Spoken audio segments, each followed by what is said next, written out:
Hey, I'm Hatterex, and I have been playing a lot of the Payday 3 beta, and as somebody who likes stealth in Payday games, I am overjoyed. It seems as if the stealth has just gotten much better from 2 to 3. It has evolved in terms of complexity, and at the same time, it is also much more forgiving. Now, I'm going to talk a lot about it, but keep in the back of your mind that some of these may be prone to change because this is a very early build of the game. From what I've heard, it's from April, and that's just what they're allowing us to play in this closed beta. It's mainly a stress test for servers. It's not really meant to be a demo for players. So some stuff here might be slightly changed or tweaked when the game comes out, but I'm going to talk about what I've noticed is different from 2 to 3 in just this playtest. We're going to start off by talking about what I think is the most important change, and that is casing mode. Casing mode is so much more important in these heists, and it makes stealth so much more accessible to the player base. Now, when you're in casing mode, you can run and you can interact with objectives. Plus, you can do smaller things like swipe keycards, lockpick doors, open windows, things like this that you cannot do in the previous game in casing mode. This allows for so much more potential in group play stealth modes.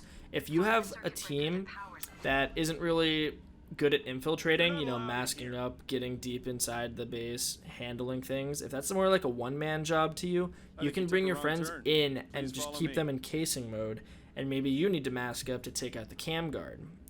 Your friends can stay in casing mode and monitor the surroundings. They can also interact with things. So for instance, the heist that they give us, you have to bring a manager down to the vault, but once he puts his handprint on the vault, it'll send a code back up to his computer.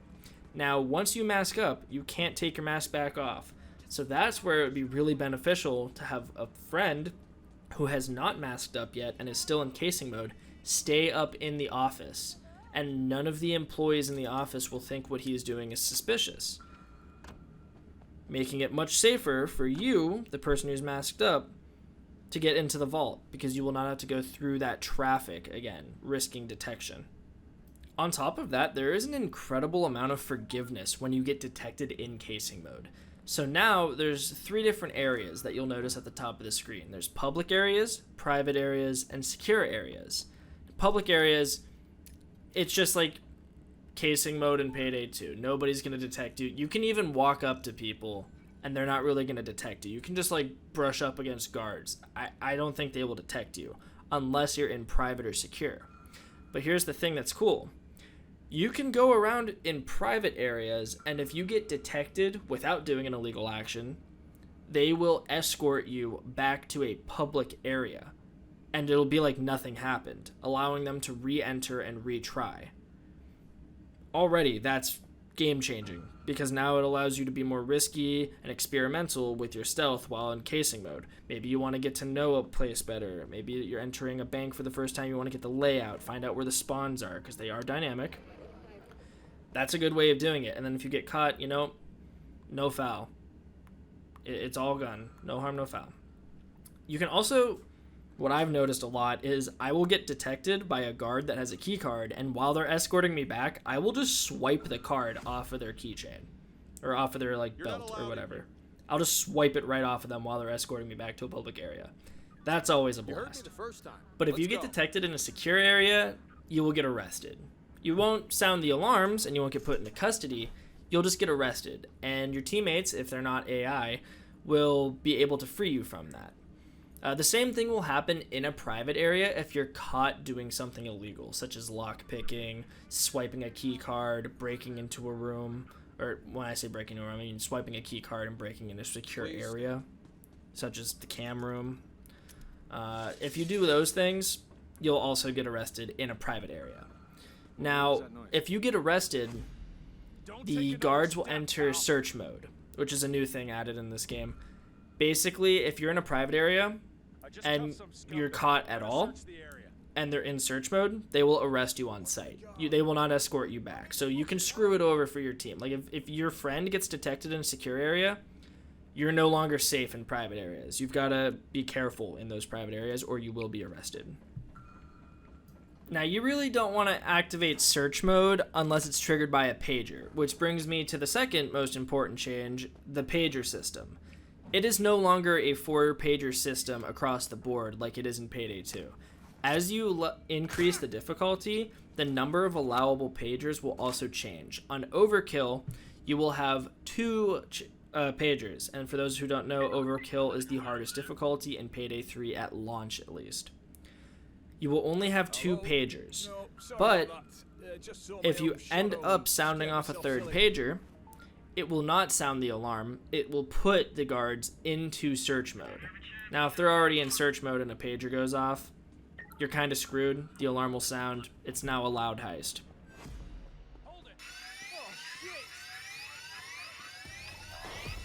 Yeah, now let's talk about hostages. I absolutely love the changes they've made here. We can now carry more than a raisin box worth of zip ties with us at all times. Now we can have infinite zip ties, and we can tie up all the hostages. We are going to be giving the cleaner an early retirement at this rate. On top of the infinite zip ties, the actual moving of hostages is much better than it was in the previous game because now you can grab them as human shields. This does have a function in Loud, though I'm not exactly sure how viable it is. I don't really do Loud too much, so I can't really answer any questions about that. But I like it because you can move them so much easier now rather than having to rely on the broken AI after telling them to follow you. Most of the time in Payday 2, they just walk around in circles or stand still until you get detected. Here, you can manually move them, and that is a huge deal. Hostages also seem to play a role in the heist now. Like, you could see me bring the manager down to the vault, shove him against the fingerprint scanner to get ID access to his computer for the code. I think things like this are really cool and can make heists more fun, but I'm a little bit skeptical about how it's going to add to the replayability of heists. Now, heists aren't crazy. It's not like there's a million different ways to complete a stealthy heist, but there is a level of difference that can be had from heist to heist, like different routing, especially on the dynamic parts of spawns and things like that. But I wonder how limiting it will be in larger and more complex heists to drag a hostage from point A to point B. And now if you're sitting there wondering, how could that be limiting? The hostage could spawn in different places. That is true. But for instance, what I'm thinking is now instead of being able to play around the guards and decide who you're going to kill and not, this might actually limit you to see a guard and be like, oh, I need to eliminate this guard. They are too much of a threat. Whereas in the previous game, it really never felt like that was something that you were forced to do, but it was more of like a convenience to do it. And I don't know how I feel about potentially being forced to eliminate guards to make way for hostage carries just because you're so exposed when that's happening. Again, this is all speculation. This is a closed playtest. They might have already thought of a solution for this for bigger heists, but it is something that I am concerned about nonetheless. Yeah, now let's talk about some stealth tools we have. Then I'll get into some skills. The tools are a bit of a double-edged sword. I feel like only one of them out of the three we got in the playtest are worth actually using, and surprisingly, it's not ECM jammers. It's actually microcams. I feel like microcams are insanely strong, perhaps even a bit too strong, because you get two of them and can kind of use them without any consequence, but basically, they are cameras that cannot be detected by guards or civilians, and you can place them on basically any surface, including people. You can place it on a civilian or a guard and they won't really notice, and you can access this at any time no matter where you are by simply pulling up your phone. I do really like the addition of these, but maybe giving us two of them is a little bit too strong. As you can see, I can just kind of place these in high traffic areas and then just know where the guards are going to be patrolling at all times. I never have to really make a risky rush because I can just look at the cams and do my research beforehand and guarantee myself safe passage. I do definitely like the addition of these to the game, but I wonder how much it's going to slow it down in favor of safety, especially when the other two are so underwhelming. Yeah, I'll talk a little bit about infrasonic mines. They are kind of just really bad. I almost feel like I'm just completely misunderstanding how these work, like, entirely. Basically, you can place them on a surface and then detonate them, and it'll stun whoever gets hit for a little bit, and it also won't make a sound to alert other people. Now, the stun, I thought it would, like, knock them unconscious for, like, maybe a minute or two, which is much longer than a pager and could be used in a situation where maybe you are, you know, trying to, what we would call in Payday 2, ECM rush the bags out of the vault, or guarantee yourself safe passage without burning up a pager. I thought that's kind of how this would activate. I mean, talk about wishful thinking, though. These just do not seem that strong. Even against civilians, they don't like knock them out or anything, and it's even more dangerous to use it against a civilian because instead of just starting a search, they will try to find their way to tell a guard that they've been assaulted or hit a panic button, immediately raising the alarm. It's just really middling. Again, maybe I'm just completely misunderstanding how to use these. I really hope I am, because they just seem to be useless. I might have to, hopefully they act a little different when the game launches, and hopefully these are just like a fluke, because they really seem completely useless, and I don't really see a loud function for them either. They're just weird. ECMs also just seem to not be worth running at all, at least in the current state for the playtest. It says that instead of turning them off like they do in Payday 2, it slows cameras and pagers. That just doesn't seem worth. The only reason this camera's not detecting me is because I have Rush activated, and once that runs out, it'll start to detect me again. I have a perk that basically means that cameras can't detect me while Rush is activated unless I do an illegal action. It starts detecting me immediately after, though, and my ECM jammer is still active. Now, you can make the argument that it does actually work slower than usual while the ECM is up, and that's cool, I guess, but I can't see how that makes it worth running. You're still going to set off pagers, which is the more important part. You can simply just work around the cameras, or an easier path is just to select the hacker tree and just disable them indefinitely by putting them on a loop, which is something you can do now. The skills are crazy, and I'm going to talk about them in just a second, but the tools themselves, ECMs and infrasonic, need to have their descriptions be a lot more clear, or they just need to have much stronger effects to actually put them in use. I mean, I even stuck a guy with an infrasonic mine, and he didn't get... He just got stunned for like 2 seconds, and then, you know, started a search. That's not useful.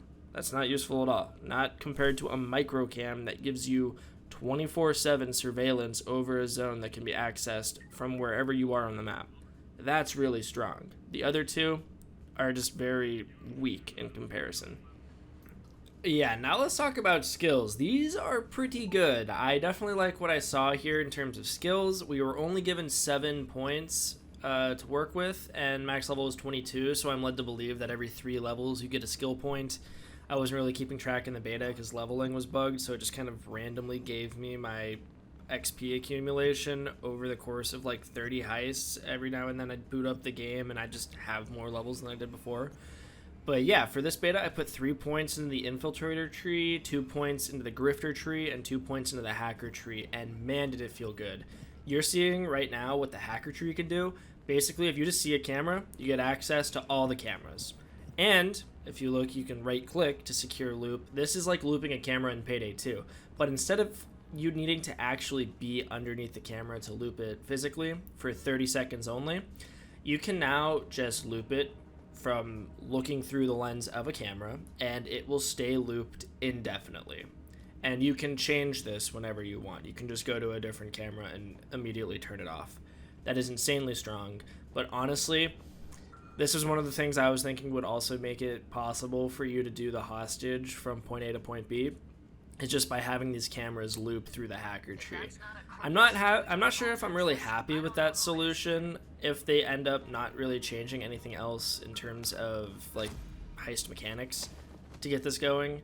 Obviously, killing the camera guard is always a good option for things like this, but hacker is a great backup, especially with overkill only allowing 2 pagers. This allows you to go through a heist without taking out the camera guard and taking out some more dangerous threats.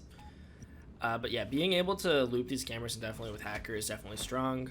My infiltrator tree also allowed me to gain a stack of rush, which increases your movement speed whenever you start to get detected by a guard or whenever you lockpick something. I also was able to immediately lockpick doors if I succeeded in the minigame once while I had rush active, which also just allows for some crazy things. You can just go up to a secure area with civilians and people looking at you, and you can just lockpick something before their detection meter even fills up. The grifter tree is also great. It gives me rush when I just simply walk near civilians. That's always fun. You can see right here, this is what Grifter plus Infiltrator does, just immediately lockpick that. Really nice skills from what I'm seeing so far, and I hope they add more. It looks like max level is going to be 150 when the game comes out, so if what I assume is correct, we might have 50 skill points total. That seems like a lot for stealth, possibly allowing us to do stealth/loud hybrids, which wasn't really a thing before. Which brings me to another topic, which is detection risk. It's not really a thing in this game anymore. Yeah, you can kind of just bring in whatever kind of guns you want. Like, for this current gameplay you're seeing, I literally have a DMR as my primary, and it's not like it has a high concealment. I slapped a goofy long suppressor on it, and it's an extremely long gun. And I didn't really see a detection risk stat anywhere. So you can really just kind of bring in whatever you want. I think that's pretty good for the game, though, because in Payday 2, you either had to build for stealth or you had to build for loud. There was no middle ground. It was, if you screw up stealth, that's a reset, basically, because you cannot handle loud. But here, it seems like you can do better in stealth, but stealth is still possible if you don't want to build into that, and you just want to build for loud in case stealth goes wrong. I already posted a video of me doing the overkill difficulty of this heist while level 1. So that's with like almost no... I got 1 skill point to start with, and I slapped a suppressor on my pistol, which is, I think, available by default anyways. So even with level 1, not really building into skills or anything like that, it is still possible to do these heists quietly because you don't have to build for detection risk anymore. I think that's great. Because it allows for things where it's like maybe you do plan on going loud, but you don't want to have to go through the process of letting the thermite burn through the wall. So maybe you just want to get the codes, have someone rush in there that knows what they're doing in stealth. You get the codes, you open up the vault, and then maybe you don't want to mess around waiting for like 30 seconds for a guard to pass for you to throw the money in the van, so you just sound off a shot and boom, it's loud. You don't need to get through to the vault anymore. You just have to get the loot to the van loud, which is still a challenge. It's not like you're not going to be doing anything, but it just kind of gets rid of that annoying part where you're just bringing bags to the van waiting for guards to run their cycle.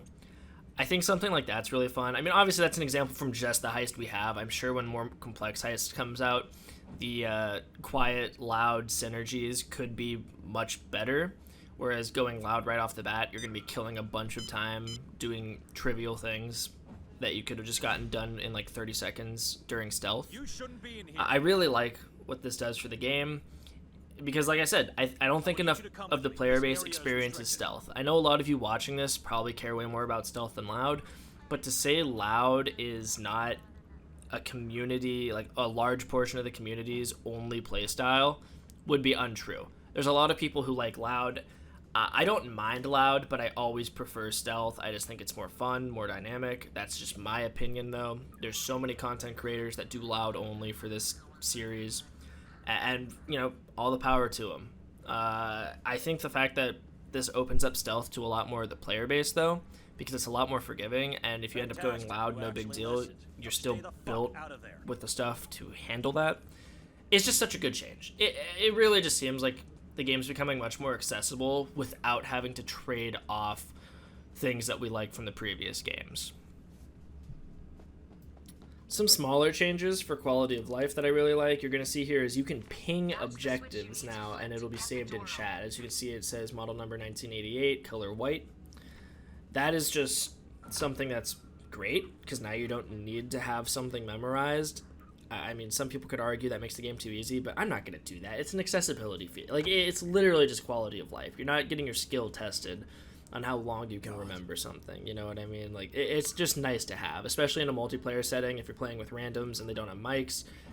It's just nice to be able to ping something and relay information to your team or just store it. I can't tell you the amount of times I played Payday 2 with a friend and we just typed the combinations in chat manually to remember codes. Here, you can just ping them, though, and I personally think that's a great change. Same with allowing people to close doors. This is good. This is a good thing. It sounds so trivial, but it is such a big deal in stealth. I don't know why we couldn't do it before, but, you know, It's here now, and it makes a difference. I love hiding stuff inside little closets and just shutting the door. The sense of relief you get when you're hiding in a closet and being able to shut the door, it gives you a much needed breather when things get intense, and I like that it's a thing now. Also, just real quick, talking about detection risk again, that means that there's like no radius on civilians and guards anymore. It's purely line of sight and sound now.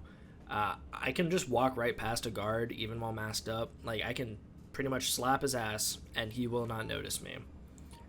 Because there's no longer a actual radius that they can detect you from. They just need to see or hear you, whether you sprint by them or, you know, just literally enter their line of sight. They will not be able to detect you. I also like that. Also, I figured this out after I posted my first overkill video, but a lot of people also wanted to let me know, and I feel like it's important to let you guys know that there's a bunch of small things inside these heists as well, such as having UV lights when looking at fingerprint scanners so you know which code is the correct code. You're not going to be able to see it right here because I have to hack the computer next, but basically, once you hack the computer in this heist after you have this guy scan his fingerprints, it'll give you 4 different combinations. If you look at the keypad near the vault, his fingerprints will be on the numbers that you need, and you can just line up the numbers that have fingerprints on them with one of the combinations you get so that you automatically know what the correct one is. I really look forward to more small things like that being in heists. I think that's a great change, and I just wasn't expecting it to be there. That's why for my video I just kind of kept trying the codes because I didn't really expect it. And then, you know, I after I tried it out more, I noticed it and I thought, hey, that's really cool. They also add like side objectives. I don't really mess with them anymore right now because I don't know what kind of benefit they give you, at least in the beta. But there's little folders around the office, and if you look into them, you can find out the exact safety deposit vault that some new company called Wixia's executive has some private documents stored in. Having little optional objectives like these in your heists, I also really like it. I think it gives you something more to work towards. Let's say there's a bit of a slow period in a heist where maybe only 1 or 2 people need to be active. You can spend your time doing optional objectives, and you know, anything that keeps player retention going during a stealth heist is great. I love having a lot of things to do, especially since they can be optional. I remember in stealth heists in Payday 2, while I was waiting for a silent drill or for my buddy to get out of a room or something, I would run around frantically looking for packages. And while that wasn't like the craziest thing in the world, it's all we really had. Here, it seems like there's optional objectives for you to do, and, you know, the more the better, in my opinion, when it comes to optional stuff. As long as you don't force players to do it, I don't really see a problem with it. There's going to be completionists out there, like myself, who might complain every now and then because they feel like they need to do all the optionals. But I'm just happy that there's going to be optional stuff for me or my friends to do while some of us are either occupied, doing heavy lifting, or not everyone is required. That's really all I have to say on the stealth for this game, I think. There was a lot to talk about, but I'm expecting even more once the launch actually happens on September 21st. I'm really looking forward to this game. I'm beyond excited. I was excited for the beta, and I'm even more excited on my way out. I'm probably not going to be playing it anymore. I've kind of gotten everything I could, tried all the loud stuff. I got my C-stacks to buy this preset weapon. Didn't think it was too great, but I'm not going to really talk anymore about loud. There's plenty of other creators that specialize in loud that you could watch to find out more about it. But yeah, I hope you guys are excited for this game as I am, and I will see you later. Bye.